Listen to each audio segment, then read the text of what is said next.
Today I decided to go to the dark side and play counter fairies. Please don't do this at home. As of the deck, this is what we have. Peak level of toxicity, as you can see here. The goal of the deck is to just counter a bunch of things with the rebirth of Parshat, Solemn Strike, Solemn Judgment, and also resolve the effect of a bunch of fairy monsters, the best one being Artemis. There's also the Valkyria, there's also the Minerva, and also Meltio here. The rest is just a bunch of draw power, as you can see, a bunch of counter traps, the Sanctuary in the sky. The extra deck is all just Parshat cards and also a bunch of cool staples that you'll probably use once in 10 games. There's actually two ways you can play this deck. One is playing 2 Ash Blossom with 2 Maxi and 2 evenly matched, or cutting the Ash Blossom completely, adding an additional Maxi and an additional evenly matched, because going second this deck is absolutely terrible. You need some form of interruption, and evenly matched the best way to go for. This is probably gonna be single-handedly the best interruption going second for your opponent to deal with. But anyways, that was it for the deck list. Now let's get into some games. Okay, going first, and I'm gonna start by normal summoning my Artemis here, and then I'm gonna activate the Guiding Ariadne and set in the Pendulum Scale. Then on top of that, I'm actually gonna also use the Maxi just so I can use a bigger card of Demise here. I know that might be a little stupid, but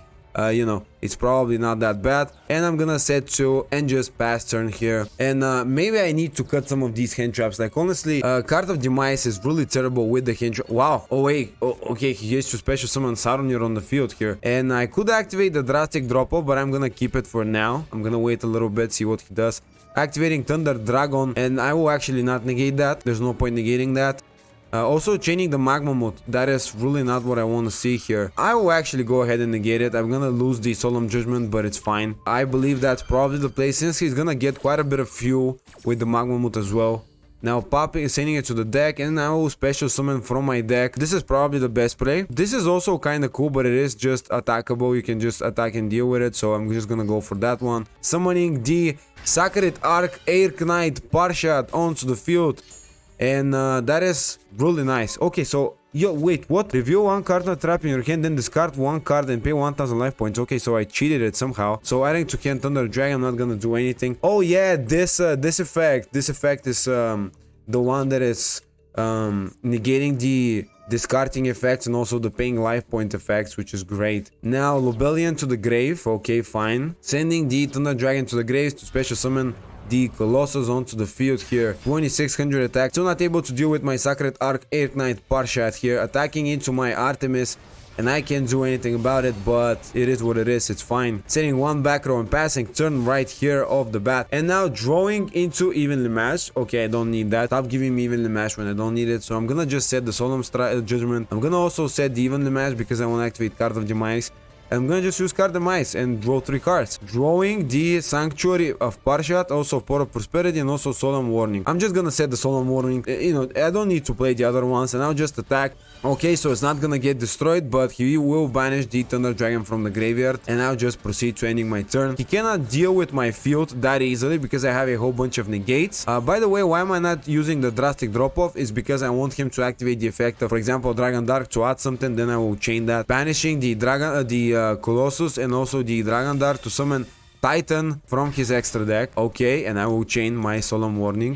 Thank you, brother. You're just gonna lose your Titan here. My deck is too toxic for you to deal with. Activating the effect of Dragon Dark to add, and I will actually activate the drastic drop-off right now. Thunder Dragon Fusion, and wow, you see?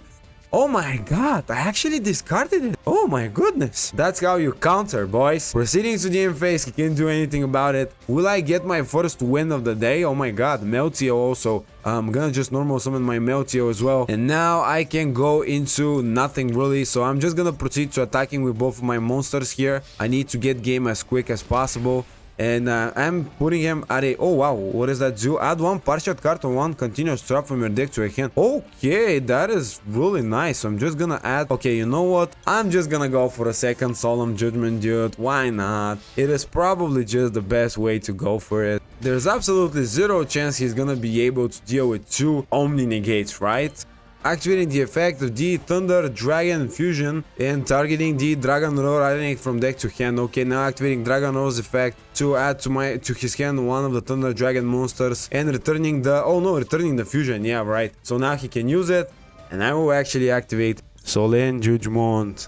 And he just gets absolutely negated once again. Oh my goodness, this is just as toxic as I would have expected, honestly. Gaining 1000 life points as well.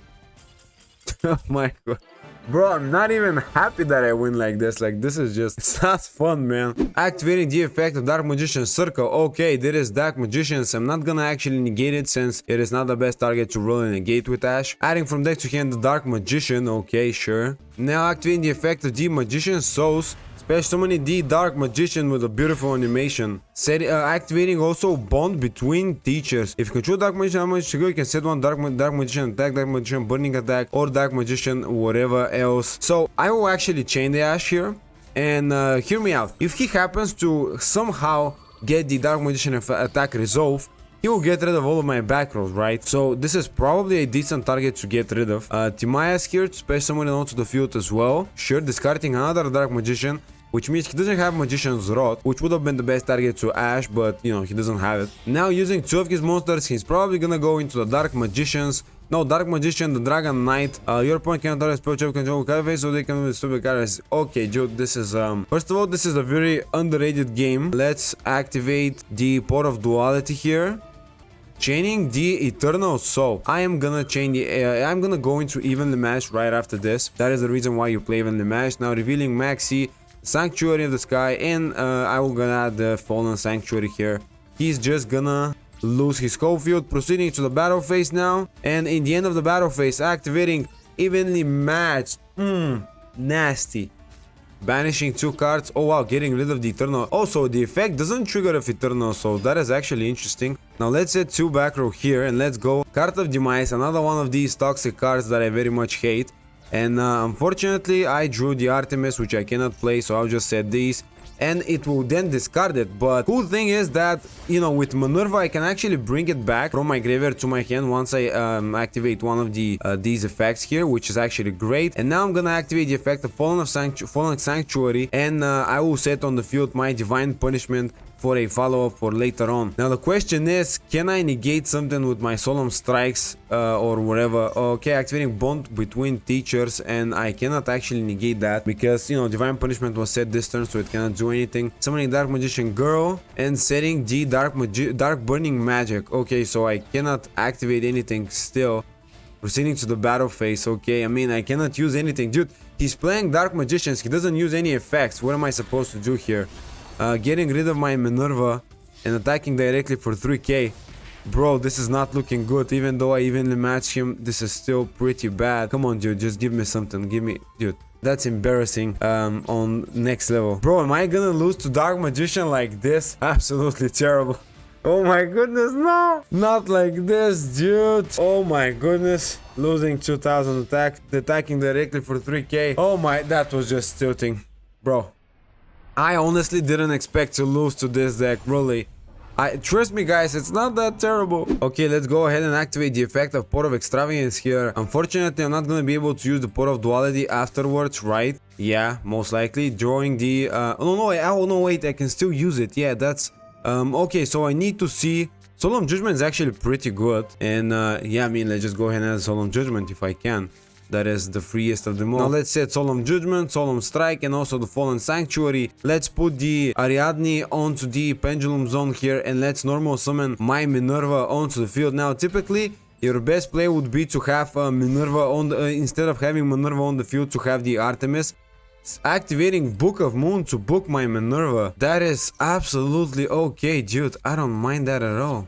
Special summoning Earth Armor Ninja. So right now he can deal with my monster, so I need to change something, right? Let's just go for the Solemn Strike, I guess. Bro, this, first of all, this seems like a absolute terrible move to make, but trust me, it isn't that bad. Now let's activate the Fallen Sanctuary's effect right here, and let's set onto the field the Divine Punishment for now, just to have it. Activating reinforcements of the army here. I'm gonna let him add the Hanzo. I think this is a better play. Oh no, going for Kagero, so he wants to revive something. Normal summoning Kagero. He probably has an extender in his hand, that's why I'm gonna just chain the Judgment and get rid of it as well. So yeah, I mean, if he has in hand something else, like for example, if he has like Mitsu, he's gonna continue playing. Now he doesn't have a normal summon as well. Activating the effect of Pot of Prosperity here. Revealing, okay, Gio, also Hanzo, and also Mitsu. Okay, so he's gonna add the Hanzo, adding, oh wow, adding the Mitsu weight. Yeah, I mean, he can just top deck the Hanzo for next turn. It doesn't really make a difference. Setting one back row here, and passing turn. Okay, I mean, sure, I need to draw something good. Can you give me Artemis or whatever? Port of Duality is actually a good draw. That allows me to get something that's actually gonna be useful to me. Now let's activate Port of Duality here. And let's see what I get. Okay, so Valkyria, also Unit Match, and also the Sanctuary. I'm gonna add the Valkyria. Valkyria is also gonna be able to add me the Artemis to my hand or something like that. So it's still fine. Also, I'm pushing for a little bit of damage. And dude, this deck brings back some of the vanilla aspects of Yu-Gi-Oh! Where you put your opponent on a 2-turn clock, or just think about in advance how to stop his plays and whatever. Setting one monster right here. Okay, now activating the effect of Mitsu to special summon it. It's probably the better idea to not maxi, but rather just divine punishment it, because if I maxi it, he gets to go into something, while if I just activate divine punishment, he just gets negated and I get to return my solemn judgment to the hand, and that's really good. Also, Valkyria allows me to add from my deck to my hand one monster. Chaining Ash to it, bro, it really doesn't matter even if you Ash it. You're still gonna lose the game. Dude, I can't actually believe that I'm winning against ninjas, but hey, you really just need to go first with this. Okay, I might have talked a little bit too much. Going for the ninjutsu of Dancing Leaves. I am gonna activate the maxi just to draw something, but that can be a Geo, and Geo can be really problematic for me here, unfortunately. I'm thinking that it's probably gonna be that. Yep, Geo. And I do have a way to maybe deal with it, but I don't know. We'll see. Activating the effect. No. Actually, I don't have a way because he negated the Valkyria. Yeah, so I'm just screwed a little bit here. Targeting the Geo and also Minerva, and also chaining the Green Ninja to flip face down with the Valkyria. Sure, fine. That is a little bit of a weird way to go for it, but sure, okay, I guess. He should have used the Geo on my Valkyria. And now it is my turn, and let's see what I top deck. Solemn Warning is actually beautiful here because I can just deal with the Geo immediately. So just do all three of these. Dude, Solemn Warning was actually the best top deck I could have gotten, by the way, because now the moment he flips Geo face up, I'm just gonna negate him. Going for Ninjutsu of Dancing Leaves, returning it to the hand, and sure, he wants to reset the effect, that's fine. Drawing one card, and I will immediately activate the effect of my drastic drop off here and deal with it, which will also let me activate Valkyria's effect and add one of my fairies. Getting rid of Ash Blossom, better than nothing, I guess. Oh wait, I cannot use that effect because it says negate. Yeah, so I didn't negate it in particularly. By the way, he shouldn't flip the Geo face up because he knows that I have judgment. So if he flips it face up, he knows that it's gonna die. Just keep it face down. That's the goal. That's probably better, but okay, he misplayed and now I can use the warning. And dude, you could have been smarter with this. Come on. You knew that I had something to negate your Geo with. Proceeding to the end phase without anything else he can do.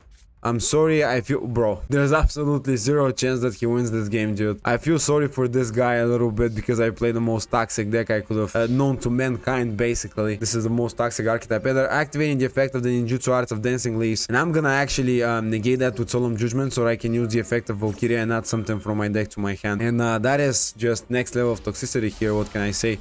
Negating the Dancing Leaves as well. Now I can activate the effect of Valkyria, adding me from my deck to my hand, the Artemis here.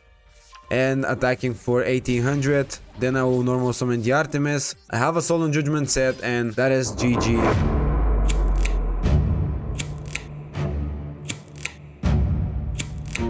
Normal summoning the Artemis, proceeding to the battle phase, attacking into the Earth Ninja, popping the Earth Ninja, and then attacking directly with the Celestial Night Ward Parshat. Fairies managed to beat ninjas, the new structure deck. Okay, that's a good point to end the video here. Don't play fairies, first of all. This is absolutely terrible of a deck. It is super inconsistent. It doesn't provide any fun in the game whatsoever. It also makes your opponent want to break their monitors, which is not cool at the end of the day. We want to have fun. Don't play this counter deck. But yeah, that was Counter Fairies. I hope you enjoyed it, and if you did, I would appreciate a like and subscribe. Comment down below what you think about the deck. Comment down below if that's the deck that you hate the most. And I'll see you in the next video, guys. Have a great day.